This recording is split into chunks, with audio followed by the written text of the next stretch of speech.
3 दिन से लगातार पुलिस शांति की व्यवस्था में लगी हुई है कंडलगंज में। देखिए, जो कर्नलगंज वाली घटना हुई थी 12 तारीख की रात को हनुमान जयंती के अवसर पर, तो उसमें विधिवत केस रजिस्टर किया गया था और उसके बाद जो है करीब 17 जो आरोपी हैं उनकी अरेस्ट भी की जा चुकी है। तो बेसिकली जो इन्वेस्टिगेशन जब प्रारंभ होता है तो उसमें जो एविडेंस का कलेक्शन किया जाता है और एविडेंस के कलेक्शन के बाद एक निष्कर्ष निकाला जाता है। तो फिलहाल इन्वेस्टिगेशन जारी है उसमें, और सभी प्रकार का एविडेंस जो कि स्वतंत्र साक्षी कई रहते हैं उनके लिए जाते हैं, क्योंकि वो बहुत महत्वपूर्ण होते हैं। इसके अलावा टेक्निकल एविडेंस जैसे सीसीटीवी फुटेजेस वगैरह इंडिपेंडेंट स्थानों के, वो सारे संकलित किए जा रहे हैं इन्वेस्टिगेशन में, जिससे कि घटनाक्रम का जो है मूल स्वरूप है वो पूर्णतः स्पष्ट हो जाएगा इन्वेस्टिगेशन के दौरान। तो लगातार इस पर कार्य चल रहा है और इसमें मेरा स्पष्ट रूप से ये कहना है कि as per rule of law वो पुलिस अपना काम कर रही है, और इसमें जो भी पक्ष हैं, जो प्रभावित पक्ष हैं, तो उनको पुलिस से रूल ऑफ लॉ के अनुसार जो है कार्रवाई अपेक्षित रखनी चाहिए। और इसके लिए हम बिल्कुल दृढ़ संकल्पित हैं कि हम जो है रूल ऑफ लॉ को पूरा इंश्योर अच्छी तरीके से करेंगे। हम कानून में विश्वास रखें और कानून को अपना कार्य करने दें, और अपना उतना सीमित कार्य करें जो कि कानून के जो एक प्रकार से पालन कराने वाली एजेंसियां हैं, वो कुछ बिंदुओं के अगर आप ध्यान उस तरफ आकर्षित कराना चाहते हैं तो उस तरफ अपना ध्यान आकर्षित करा दें। और उसमें सभी को एक बैलेंस रखना चाहिए, क्योंकि जो सोसाइटी है उसके लिए सभी का कर्तव्य है, सभी संवर्गों का कर्तव्य है कि एक अच्छा वातावरण, शांति का वातावरण और समरसता का वातावरण वो मेंटेन रहे। और गुना नगर की बड़ी गौरवशाली परंपराएं रही हैं। ये बड़ा अच्छा स्थापित और व्यावसायिक नगर माना जाता है, जिसमें बहुत प्रबुद्ध नागरिक रहते हैं। तो मैं सभी से ये अपेक्षा करूँगा कि सभी लोग ऐसे अवसरों पर बहुत एक परिपक्वता का परिचय दें, और आपसी समन्वय से जो पूरा वातावरण है उसको जैसा सब मिलकर स्टेबलाइज कर रहे हैं, इसी ढंग से इसको कंटिन्यू में मेंटेन करते हुए स्टेबलाइज रखें। सर, एक बात तो स्पष्ट नहीं हो रही है कि एसडीएम से परमिशन स्पष्ट नहीं हुआ। देखिए, अभी ये मैटर ऑफ एग्जामिनेशन है। हाँ। जैसा कि प्रोसेस रहती हैं, वह सामने जो आयोजक पक्ष है उसने बताया था कि 7 तारीख को उन्होंने एक एप्लीकेशन सबमिट की है। कई बार प्रोसीजरल आस्पेक्ट रहते हैं तो उसका एग्जामिनेशन हो रहा है। और एक बात और स्पष्ट करना चाहूँगा कि नेचुरली इंडिपेंडेंट सोर्सों से पुलिस को भी ये संज्ञान में आ जाता है कि कोई प्रोसेशन निकलने वाला है। तो प्रोसेशन जब कोई मूव करता है तो उसमें हमें कई प्रकार की व्यवस्था लगानी पड़ती है, जैसे कि कोई ट्रैफिक का डाइवर्शन है जो कई बार बहुत महत्वपूर्ण हो जाता है ताकि प्रोसेशन स्मूथली निकल सके। कुछ महत्वपूर्ण पॉइंट रहते हैं जिन महत्वपूर्ण पॉइंटों पे पुलिस की पिकेट्स लगाई जाती हैं। ये आम बात इसलिए बहुत आवश्यक हो जाती है ताकि जुलूस का जो फ्लो है या जुलूस का जो रेगुलेशन है वो अच्छी तरीके से हो सके। तो बेसिकली इसमें भी जो है फोर्स वहाँ पे रैशनली लगाया गया था। और जैसा कि आपको सभी को विदित है कि जो हनुमान टेकरी सरकार का जो प्रोग्राम है, यहाँ का एक विशालतम प्रोग्राम उस दिन होता है, उसमें काफ़ी बल लगा हुआ था, और जितना रैशनल बल लगाया जा सकता था उतना यहाँ पे प्रयास किया गया था लगाने का, और उससे व्यवस्था बनाई जा रही थी।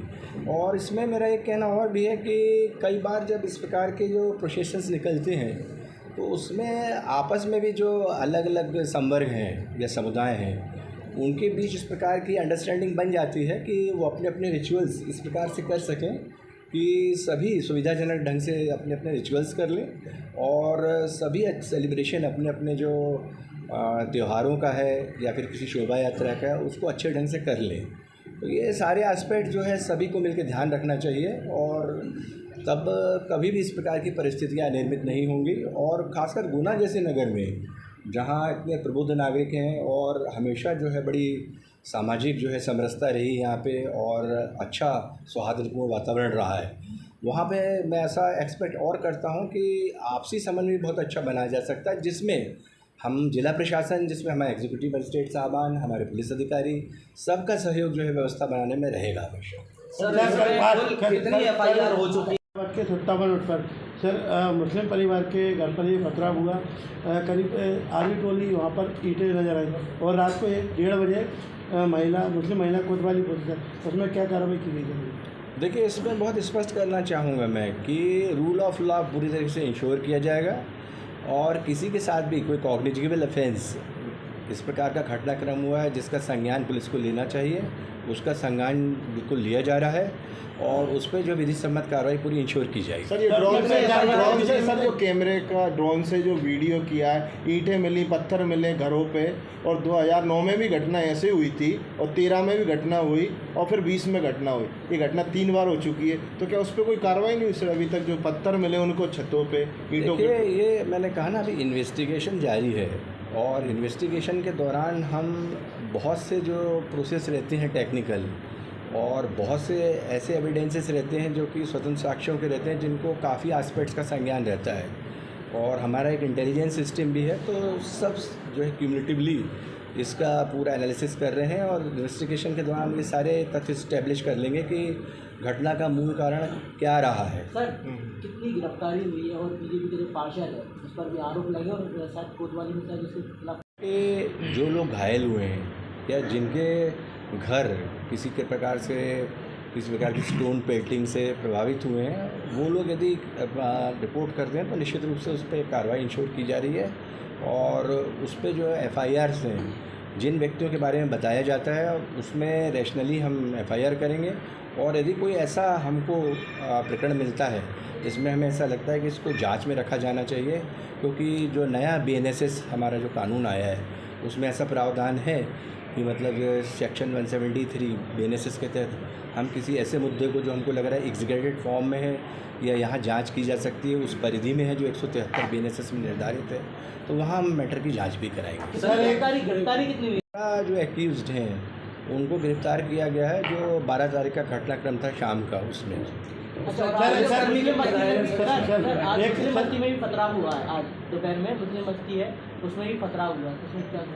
हाँ नहीं, इसमें मैंने आपको बताया कि यदि कोई भी व्यक्ति जो है अगर कानून अपने हाथ में लेगा और सामने वाला पक्ष प्रभावित होता है तो उसमें रूल ऑफ लॉ के अनुसार कार्रवाई होगी और रूल ऑफ लॉ कहता है कि अगर इसमें FIR बनती है तो FIR होगी उसमें, और कोई ऐसा विषय आएगा कि जो एग्जीक्यूटेड उसमें फॉर्म में, तो उसमें इंक्वायरी के भी पावर जो है BNSS के तहत सर अभी वीडियो के आधार में कितने लोगों को चिन्हित किया गया? जैसे 5 पुलिस के जो जवान थे, एक इतना बड़ा घटनाक्रम को रोक लिया गया, मस्जिद तलवार लेके लोग थे, उन्होंने इतना बड़ा जो घटना से रोक लिया है सर, जो घटना नहीं हो पाया।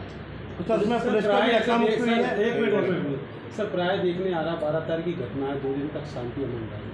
पुलिस ने अपनी कार्रवाई की, 17 लोग गिरफ्तार भी किया, जेल भी भेजा, बाकी शांति बहाली है, लेकिन इसके बावजूद भी पत्थरबाजी हो रही है, एक उग्र हो रहा है, तो क्या कारण है? इसमें मैं बहुत स्पष्ट करना चाहूँगा और इसलिए शाम को जो कलेक्टर साहब हैं, हमारे DIG साहब हैं, SP साहब हैं और इसके अतिरिक्त और भी एग्जीक्यूटिव मजिस्ट्रेट साहबान हैं, पुलिस अधिकारी हैं, हम लोग ऐसे सभी प्रभावित स्थलों पर गए हैं, लोगों से हम लोगों ने चर्चा की और एक संदेश दिया है कि जो नागरिक जो कानून का पूर्ण रूप से पालन करेगा हम उसकी सबसे बड़ा रक्षा करेंगे और कोई भी असामाजिक तत्व चाहे वो किसी भी संवर्ग से जुड़ा है यदि कानून हाथ में लेगा तो उसके खिलाफ कठोरतम कार्रवाई इंश्योर की जाएगी, ये तय है।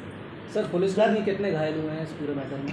इसमें जो है अभी मेडिकल हम लोगों ने कराए। नेचुरली आप लोग देख रहे थे कि उस दिन 7 से 8 जो हमारे, जैसे आपने मेंशन किया अभी, पुलिसकर्मी लगातार मतलब कोशिश कर रहे थे कि जो दोनों पक्षों को अलग अलग कर सकें और ऐसे जो 7 से 8 कर्मचारी हैं उनको हम पुरस्कृत भी करेंगे और उनके जो मेडिकल्स हैं वो भी कराए गए हैं। तो नेचुरली हमारे जो 4 पुलिसकर्मी हैं जो कि रक्षा करने में लगे हुए थे, एक प्रकार से दोनों पक्षों की कि आपस में भिड़ंत ना हो, तो निश्चित रूप से हम उनको पुरस्कृत भी करेंगे जिन्होंने अच्छा कार्य किया है और इस प्रकार की स्थिति निर्मित नहीं हुई कि कोई आपस की ऐसी भिड़ंत हो जाए जिसमें कोई बहुत ग्रीवियस इंजरी किसी को।